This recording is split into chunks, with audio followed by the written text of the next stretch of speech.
and regulate your emotions, especially your anger. Great at controlling my anger. Do it all the time. I tackle the street, then you come to and explain my own area of expertise to me. I do pretty much every day. I get emotional or difficult or might just literally get rid of it. So I'm an expert at controlling my anger because I do it infinitely more than you. Oh, wait, you serious? Let me laugh even harder.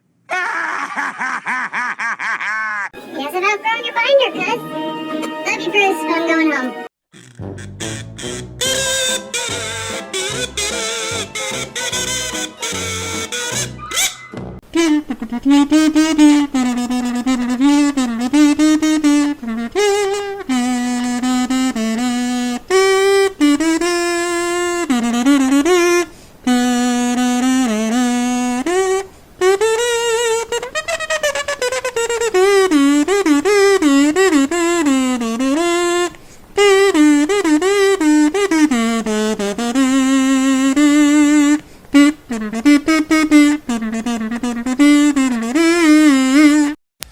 Where to begin with this show? She-Hulk is a great derivative character in the sensational She-Hulk run in the comics. This show, however, fails to capitalize on any of that goodwill that she established with the fan base during that run through one episode, mind you. She's completely playing the victim card here, you know, the white woman victim card. Oh, I get catcalled. Oh no. Where her cousin Bruce has went on this, you know, Jekyll and Hyde-esque journey of learning to control the Hulk inside him, control that aspect of his, you know, alternate personality, you know, from Bruce Banner to the Hulk.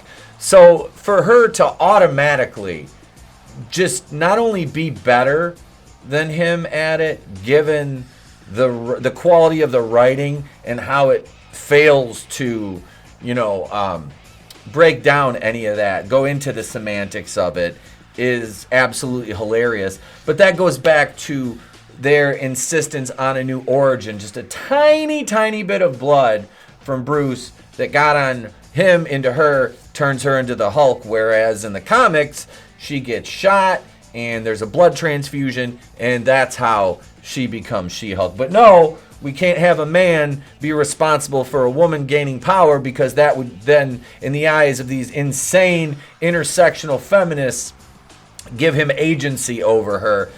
And speaking of her origin story in the comics, when they get into the car accident in this episode, it's not Bruce saving Jen. No.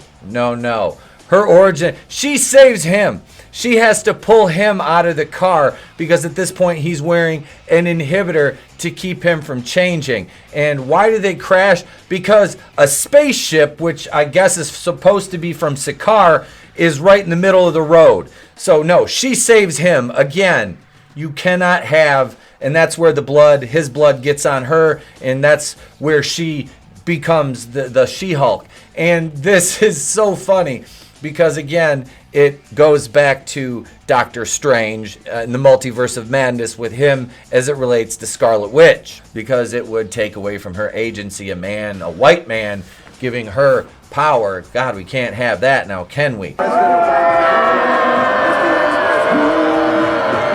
So this whole premise, the whole setup for this, is flawed from the very beginning. And let's talk about the CGI for a moment. I do think there were some scenes where they cleaned things up, definitely comparatively speaking to what we saw in the teasers and the first couple trailers. Do I think it's great by any stretch of the imagination? Absolutely not. It is not great, but it is a little bit improved from what we saw beforehand. You know, she doesn't quite look like Fiona now, as it were, with those early trailers. Another thing, the Rotten Tomatoes situation. The critics are, of course, lauding it, as you can see here. The audience scores, you know, tell the story of where, as far as somebody who watched this show, and I went into it not wanting to hate it, but the media makes it difficult for that to take place, because they're already telling me that I'm bad because I'm not saying this is the greatest thing since sliced bread, when all that these access, and speaking of access media, CBR, comicbook.com, both of them, I swear, Disney must be giving them a king's ransom, because each of their sites drops a different article about this show like every 5 minutes. It's absolutely hilarious. I see and I get notifications on Facebook because unfortunately I have to follow these garbage tier outlets because it's material for videos and whatnot. So no, don't be fooled. This is not a great show. And the Mary Sue came out and they're following this talking point that the show's been review bombed by men over 30 who haven't watched it. And that's a weird pre-qualifier for a show. Okay, now mind you how this character has been around for a while. She-Hulk debuted in the comics in February of 1980's Savage She-Hulk #1. This character is as old as I am. She's 42 years old. So that is funny that they're saying that men over 30 are review bombing this without even seeing it, when in actuality the target demographic for this was originally men who were of that age when this came out, around I was 12. So, you figure comic readers, that's right there, you're in that sweet spot. So for them to say that this show, now of course the writers Jessica Gao, Dana Schwartz, director Kat Corio, they're all insane feminist cat lady wine mom Karens. Well, I don't think they're all moms, let's be honest. We're picking definitely some single woman in her late 30s anger and feminism out of them. And She-Hulk did have, feminist messaging in it back in the day, but it was written intelligently. That's the caveat between what we got on screen and what was in the comics. Now, not the modern comics, no, because those, I mean, there's a point where she breaks a convicted rapist out of prison and lets the victim, kill this person, which, no, I'm not saying that this guy deserved to live, but I'm saying that's not exactly what She-Hulk would have done during her heyday, the golden years, not the garbage tier modern comics where they basically turned her into Hulk, as I've said many times, in a crop top with a ponytail.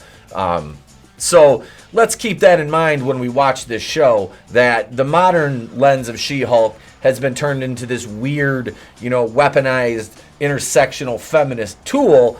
Whereas, before she was, funny, sexy, bombshell, breaking the fourth wall. Now, there's going to be aspects of that in this series. We know it. Computer sentences them to death by Snoo. Yeah! They do the whole backstory in the beginning. Of course, right off the bat, we get Jen, and I'm not going to go through the whole episode, just points that I think are relevant. Giving her closing arguments, and of course, a male coworker comes in, he's an idiot, shoots him down. Lest we not forget the scene in the office where you get that shot of Jen's shelf, and you see the Ruth Bader Ginsburg bobblehead, the Badass Woman book there. Yes, ladies and gentlemen, this is Jessica Gao, Kat Corio, Dana Schwartz, and company, all these feminists in the writer's room, putting that in the show. It's no accident that was openly shown during the scene in the office right after she gets done verbally dressing down her male coworker. She has the car accident. When she goes into the bar, that scene, the women come in, they dress her up like a whore. She goes outside, is immediately quote unquote accosted in a very Captain Marvel-esque moment by three men who she, I'm sure two of them are probably dead. Bruce takes her, then they're in Mexico, and we get the whole scene that I showed in the beginning, him training her. She bests him at everything, basically. You see jealousy out of him, and the whole time, it's ultra, and I hate saying the word cringe, because the word cringe itself induces that feeling. Mostly because of the way it's used in the modern lexicon and vernacular. So, this show is the epitome of cringe, down to the fact that, her hair's curly when she, and I'm kind of nitpicking here, but it's just funny.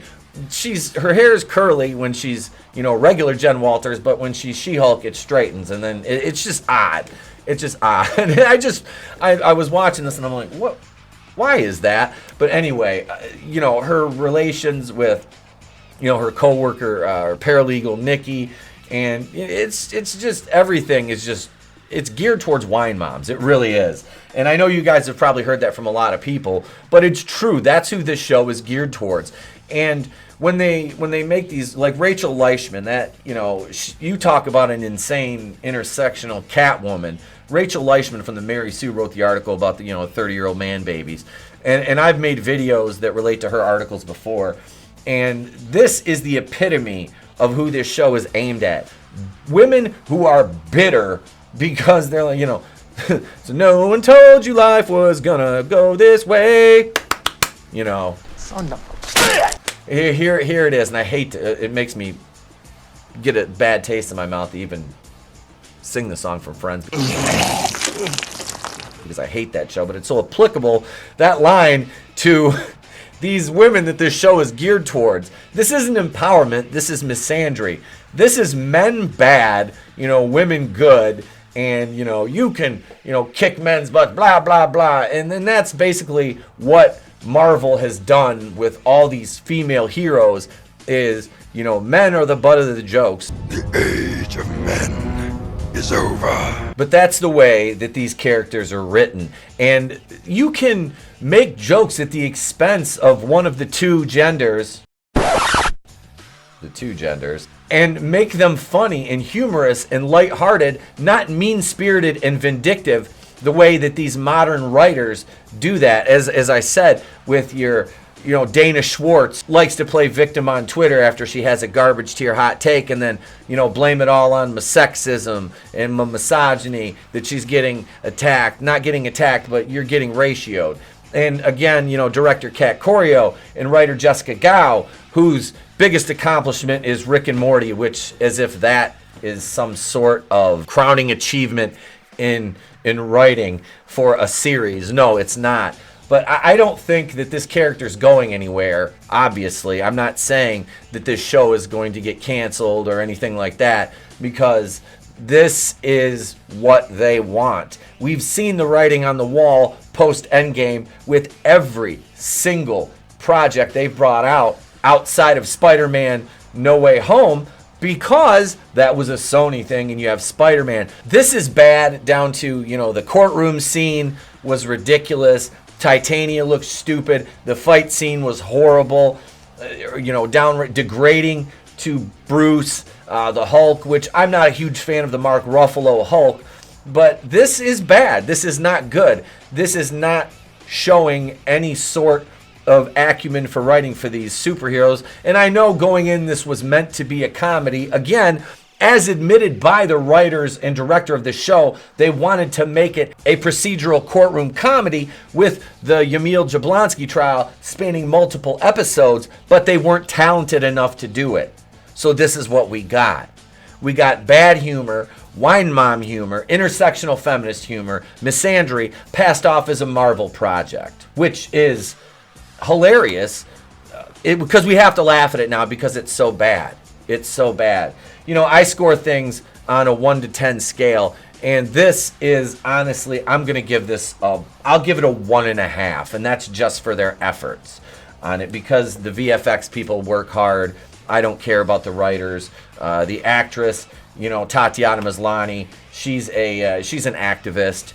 She's nothing but an activist, nothing but another Hollywood drone. But that's it. If you've enjoyed this review, if you want to see me suffer through more of this, let me know in the comments, because I wasn't wanting to review this in depth like Batwoman, but if you guys want it, I'm beholden to my subscribers, my channel members. Thank you to my channel members. If you enjoy the content, the reviews, the live streams that we create here at the channel, please smack that subscribe button, hit the like button, ding the bell for notifications. Be sure to comment below.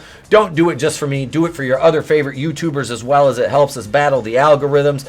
Consider joining as a channel member, 2 tiers. We've got the Kazuian tier at $2.99 a month, the Harvey Wakuian producer tier at $4.99 a month.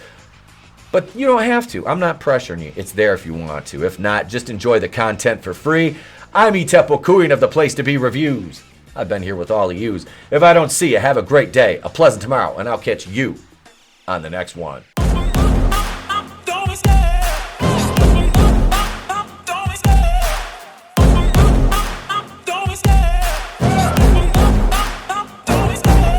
love the chase and the hunt, and I set the pace when I'm running. I always take what I want and I always give it 100. Don't need a bank, no I'm funded. Play the game like it's nothing. I'm always thankful for something. Don't take for granted, stay humble. Now wake up! It's time to look at the enemy. Look in the mirror if he is no friend to me. It's not working out, maybe it's the chemistry. It's time to break up so I can make a better me. Better believe in your mind, cause it's everything. You can mold, shape, find almost anything. All it takes is some time and some clarity to find your identity. It's mind over everything.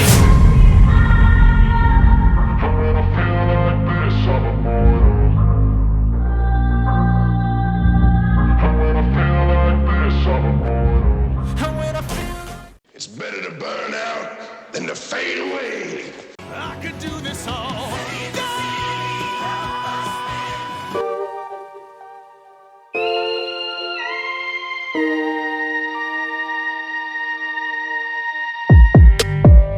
This doesn't bode well. You're lying. I never hit you.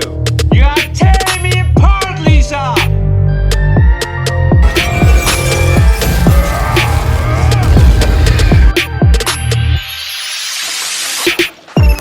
Oh, I know. Then there's the part where she was trying to drive away in his Jeep, and he couldn't even push the Jeep. The Jeep pushed him back.